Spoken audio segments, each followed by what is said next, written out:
Good morning, or depending on when you're watching this, good afternoon, good evening, or good night. My name's Ross, and as always told, out of Voice of Radio. So today, we need to look at the pointless cards that came around in Explosive Walker. We've looked at all the good cards, we've looked at all the cards that could be fun, the fringe cards, the rogue cards, the cards that could come around and make some decks kind of fun. Now it is time to take a look at the cards that even I can't love. Yeah. And we're going to start off with one of the worst cards we've seen in a long time. It's Accelgor. There is almost nothing good about this Accelgor. Here is the one, let's say two good things about Accelgor. It's got free retreat. It's a stage 1. You'd never play a stage 1 just for the free retreat. You might play a high HP basic for the free retreat, but not a low HP stage 1. And it can attack for a single energy attachment because we've got twin energy now. Yay! Here are the bad things about Accelgor.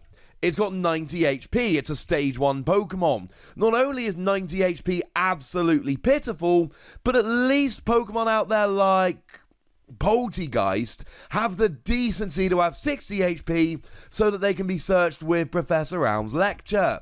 90 HP is garbage low, while also making sure that you don't even get any kind of advantage, so cheers for that.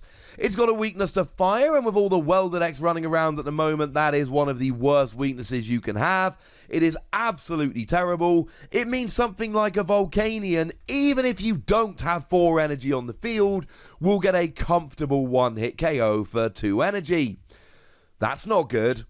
It's a grass Pokemon, which means that the tricks you've got include Life Forest, Prism Star, and Shaman for healing. But you've got 90 HP and a terrible weakness. It means you're not hitting weakness on anything particularly relevant. And the attack is garbage. 2 energy, 70 damage. No! No! One of the underwhelming cards from Sword and Shield, one of the cards we were not particularly enamored with, was the Doug Trio. And I tell you what, the Doug Trio at least has a better weakness, better typing, and a single energy attack. Except Doug Trio can also use Diancie Prism Star to do extra damage, and Martial Arts Dojo to do extra damage, etc. So, yeah. Doug Trio is just an infinitely better version of this card, and Doug Trio isn't particularly good. Not this one, anyway. So, yeah. Accelgor is one of the worst cards we have seen in quite a while. It just sucks. There we go. Moving on through our list of pointless Pokemon, I think Liepard really does fit the list as pointless in a very literal way. Here's the thing about Liepard. It's actually got a really nice ability which reads, this Pokemon cannot be paralyzed. You can't paralyze it. Also, adore the artwork of it standing in Bridgefield in the wild area. Not lost on me. That's kind of, I assume it's Bridgefield. Let's say it is. I love it. I love the artwork. And the ability's kind of fun. And to be fair, there are Pokemon out there that do depend on paralysis. I showed you Pincurchin the other day. And Pincurchin, very fun Pokemon that does the paralysis. Flip 4 coins, 30 for each head. If you flip at least 2 heads, yay, paralysis. But paralysis isn't really that relevant. And even if it becomes relevant, you've got 100 HP, which is not particularly high. And for a Darkness double colorless, you do 90 damage. And yes, I know we've got Weavile to move energy around. And we could accelerate it with something like, I don't know, let's say Naganadel beforehand. And I know this is another Pokemon that can use twin energy. The attack is payable. I just don't know why you'd ever really want to use it. The attack is massively overpriced and doesn't really do nearly enough damage. I mean, proportionately, it's actually weaker than Accelgor. This does 30 damage per energy. Accelgor did 35 damage per energy. So the attack is terribly underwhelming. The HP is low. I really like the ability. It's got a really nice ability. But the problem is, it's not an ability which is any reason to play the card. You don't play the card because it's got a immunity to paralysis. You play the card because it's got immunity to paralysis and can attack. The fact that it's got no useful attacks make me look at this and go, even if paralysis starts taking over the format, even if paralysis becomes super relevant, I still can't find a good reason to play this card. And that, ladies and gentlemen, is a little bit upsetting. Moving on, we've also got Beartic. And I like Beartic as a Pokemon. Beartic's fun. Who doesn't like a big giant ice bear? Good work, Beartic. Problem is, the card is, underwhelming. Now, I will say that 140 HP is pretty gosh darn high, and the weakness to metal is basically irrelevant because Zacian's going to be one-hit KOing you anyway, and at the moment, Zacian doesn't tend to play smaller metal Pokemon, so that's good. But the retreat cost of 3 leaves you just out of range of using buff padding, which is very upsetting, and the attacks just kind of suck. And look, we can use Twin Energy for both of these attacks, and it's a water Pokemon, so we can use Frostmoth. So we've got a fairly beefy Pokemon. It's hitting weakness on Reshiram and Charizard and other fire Pokemon, which are big right now. The weakness is kind of irrelevant because the only, the metal Pokemon we're playing hits too hard. And you can get the energy on there easily. Until we get to the attacks, everything is looking good. Other than the retreat cost, we don't like the retreat cost. But then we get to the attacks. 2 energy, 40 damage. That's 20 damage per energy. That's not good. That's not good at all. Oh, I've got a stage 1. I've used one of my 4 twin energy in my deck. I've attached a special energy. Now I get to hit for 40 damage. Really? That's the best we can do? Come on. And then we get to Water Double Colorless 150. Now here's the thing. Water Double Colorless is very payable because of the cards we've already mentioned. It does enough damage to KO a Reshiram and Charizard. It will KO pretty much any single prize Pokemon. There are weirdly good things about this attack. But you do 50 damage to yourself. So now you go down to a 90 HP stage 1, and we've already talked about how much we like that, which means you're going down in one hit. But honestly, the reason we don't like Beartic, it's not particularly offensive like Accelgor was. And it's not completely pointless to play like Liepard was. It's just spectacularly underwhelming.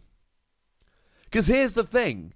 If I want to play a stage 1 water Pokemon, why wouldn't I play Quagsire? Quagsire's also got a pretty good attack. It does 60 damage base, plus 20 more for each water energy on there. But it's also got a great ability that moves water energy to the active.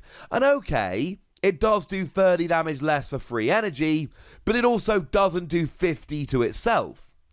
And you can pile energy on so you can do more damage. And frankly, there are other water Pokemon out there. There are better options in terms of water Pokemon that can do a bunch of damage.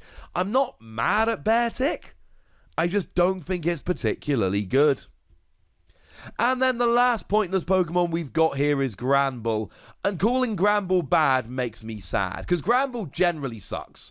Granbull as a Pokemon generally has really bad cards. But then in Lost Thunder, we got the Granbull.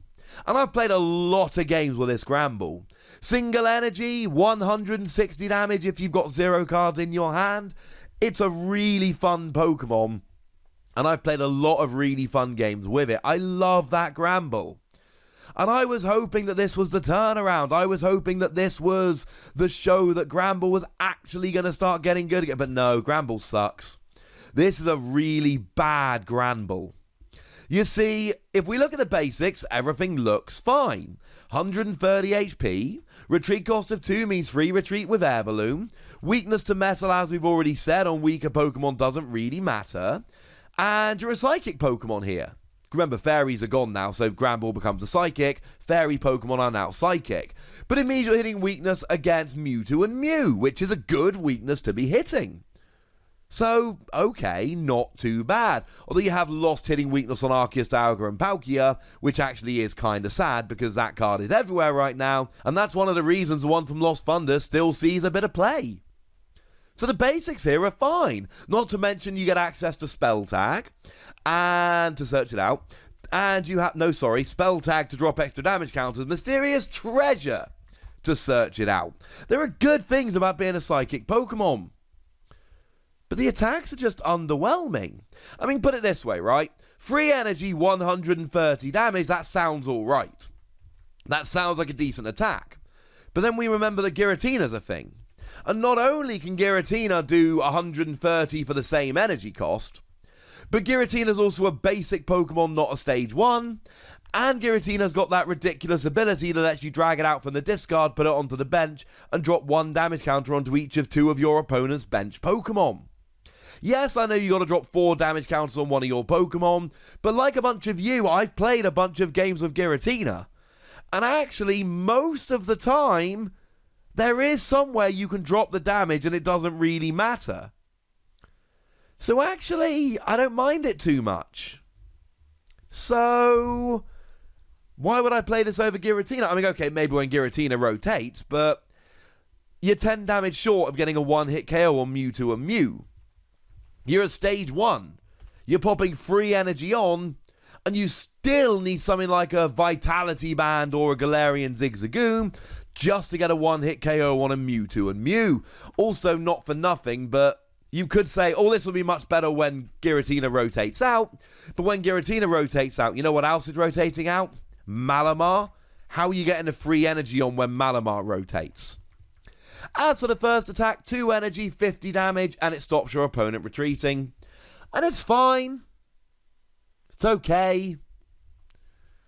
But we've got a million different Pokemon that can stop your opponent's active Pokemon retreating. And that's my problem here. It's not that it's not a decent attack. It's fine. But how about Boltund, which is also a stage 1, and for a twin energy, does 50 damage and stops your opponent retreating? Probably better, if I'm honest with you. Or a Braviary. Stage 1, single colorless energy. 30 damage, stops your opponent's Pokemon retreating. Or Morile. Single colorless energy, 20 damage, stops your opponent retreating. We've got plenty of other Pokemon that can stop the defending Pokemon retreating, and that's why I often call these pointless cards. It's not necessarily that they're terrible cards, it's that we just don't need them. There's no point to them. I look at a lot of Pokemon cards and go, oh, I would put this in this deck, I would test it in this build, see how it works. But all 4 of the cards in this video, I look at it and go, I'm never playing these. There are plenty of cards I look at from the main set where I'm like, oh, that could be a fun deck in a fire deck, and I'm going to go and test it, and maybe it'll work, maybe it won't. And other people look at it and go, no, well, see, that sucks. And I'm like, well, I'll give it a test, see how it works. But these are the cards where I look at them and go, no, no, no, no. Even me, with my almost limitless optimism and enthusiasm, cannot find any reason I would ever want to play these cards. We've got better options. So there we go, ladies and gentlemen. Those are the pointless cards from Explosive Walker. Those are cards we're just not going to need, frankly. Sorry. But hey, if you can find any redeeming features for these guys, if you can find any reason to play them, hit me up in the comment section. Go nuts! Be nice. And then make sure you like this video, subscribe to this channel, follow me on Twitter at TheWassy, and Twitch for some live action at twitch.tv/PTCG Radio. If you want to support the channel, get some bonus podcasts and all that good stuff, head on over to patreon.com/PTCG Radio, or you can do exactly that. And please do make sure you're checking out youtube.com/WassyPlays, where you can find out about a whole bunch of games that don't have Pokemon in, but are pretty gosh darn good nonetheless. But by far the most important thing, as always, look after yourselves till next time, would ya? Thank you very much for watching. My name's Ross, and you've been watching PTCG Radio.